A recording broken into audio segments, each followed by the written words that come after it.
그런데 지금 시점이 참 공교롭습니다. 이재명 대표가 당 원로들로부터 점령군 행세하지 마라, 개선군 같은 모습 보이지 마라, 이런 꾸중 아닌 꾸중을 들을 때 그 시점에 민주당 우원식, 그러니까 민주당 소속이었던 우원식 국회의장이 주재한 한 모임에서 이런 발언이 나왔다고 합니다. 조홍천 전 민주당 의원이죠. 조홍천 의원이 당시 원내 부대표였던 인연으로 이 모임에 참석을 했는데 여기 인물들 참 많으시네 이러면서 우리도 소보로빵 한 가지만 팔란 법이 있냐?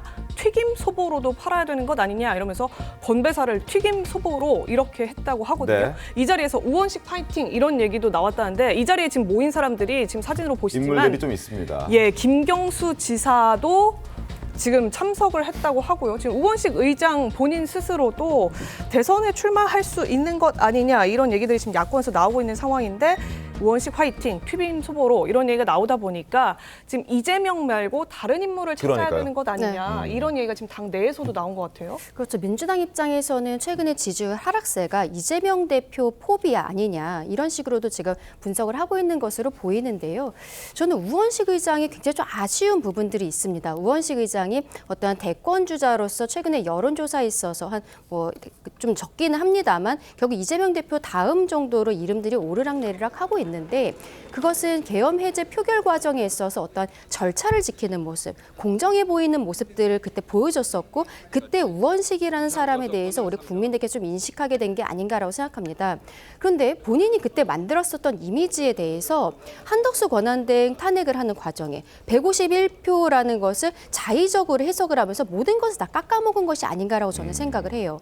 만약에 그때 여야 간에 조금 더 협의를 하는 모습을 보였던지 아니면은 한덕수 권한대행이 대통령으로서의 직을 수행하는 과정에 있어서 결과적으로는 헌법재판소 재판관을 임명하지 않았다는 것을 들어서 탄핵을 하게 된 것 아니겠습니까? 대통령의 직으로서 탄핵을 한 것이기 때문에 200석이다라고 했었으면 당시 민주당에서는 당연히 또 가만히 있지 않았겠죠. 다만 그랬을 때 오히려 중도층, 일반 국민들로서는 우원식이라는 사람이 지난번에 계엄 해제 표결 과정에 있어도 저렇게 절차를 지키더니 이번에도 정말로 공정하게 하는구나라고 생각을 했을 것입니다.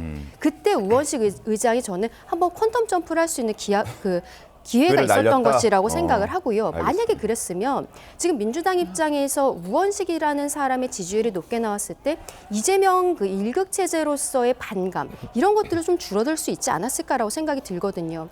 우원식 의장이 뭐 캠프를 차렸다 뭐 이런 소문들도 들리고는 있습니다만 지금 캠프를 차렸다는 소문이요? 네, 그런 예. 소문들도 있습니다만 소문, 네. 지금 저는 결과적으로 당시에 한덕수 권한대행의 표결 과정에 있어서 굉장히 큰 실책을 했고 그것이 민주당 전체에 있어서도 실책이었다라고 말씀드리고 싶습니다. 알겠습니다. 어쨌든 뭐 캠프를 차렸다라는 부분은 일단 확인이 좀 필요한 그런 부분이기도 하고 아무래도 뭐 우원식 의장을 포함해서 다른 이제 대선에 출마할 수 있는 후보들은 뭐 준비는 하고 있겠죠. 뭐 그런 과정에서 이런 목소리도 나오는 것 같은데 어찌됐든 지금 더불어민주당 입장에서는 이재명 대표 일극 체제로는 좀 안 된다라는 분위기가 꽤 있는 것 같습니다. 저도 이제 민주당 쪽 관계자들과 이렇게 저렇게 얘기를 좀 해보면 그런 부분에 대한 지적을 꽤나 많이 하더라고요. 실제로 지금 임종석 전 의원이 이런 목소리를 냈습니다. 이재명만 바라보는 민주당, 이거 지금 괜찮냐?라는 문제 제기를 한 것이죠. 그리고 이제 우리 자신도 돌아볼 때가 됐다라는 목소리, 그리고 이재명만 바라보며 숨죽인 민주당, 과연 국민의 신뢰를 얻을 수 있겠냐라는 어떤 자성의 목소리도 지금 나오고 있는 상황이고 실제로 우원식 의장뿐만 아니라 지금 김경수 지사라든지 김부겸 전 지사라든지 이런 사람들이 여러 가지 목소리를 내면서 본인도 혹시라도 대선에 기회가 주어진다면 출마 기회가 주어진다면 이걸 마다하지 않겠다라는 목소리가 많아지고 있습니다.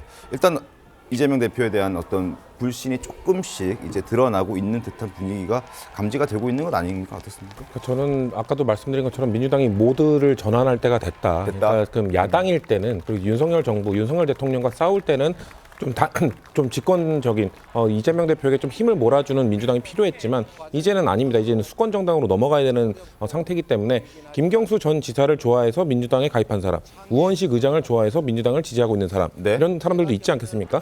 이런 사람들이 공정한 경선을 거쳐서 대선 후보가 결정이 되어야 그 이후에 대선 후보로 나온 민주당 후보를 끝까지 찍어줄 수 있는 것이거든요. 근데 이 사람들을 다양한 목소리를 좀 억누르고 공격하고 지금 언뜻 시대인데 너네가 나오려고 해 하면서 공격을 하는 모습을 보여준다면은 그 사람들을 지지해서 소수일지라도 그 사람들을 지지해서 민주당에 있는 사람들이 아마 대선에 적극적으로 참여하지 않을 겁니다. 그렇기 때문에 정말 이번 대선도 저는 보수와 진보가 정말 50대 50의 싸움, 0.1% 이내의 싸움이 있을 거라고 보는데 그렇기 네. 때문에 그런 한 표 한 표가 소중하다는 생각을 하고 그렇기 때문에 대선 후보 한 명 한 명에 대해서 언제든지 목소리를 내고 언제든지 활동할 수 있는 그런 공간을 만들어줘야 된다. 그런 차원에서 아까 말씀드린 좀 더 유연하고 다양한 민주당으로 가는 그런 모드 전환을 이제 할 때가 왔다라고 좀 보고 있습니다.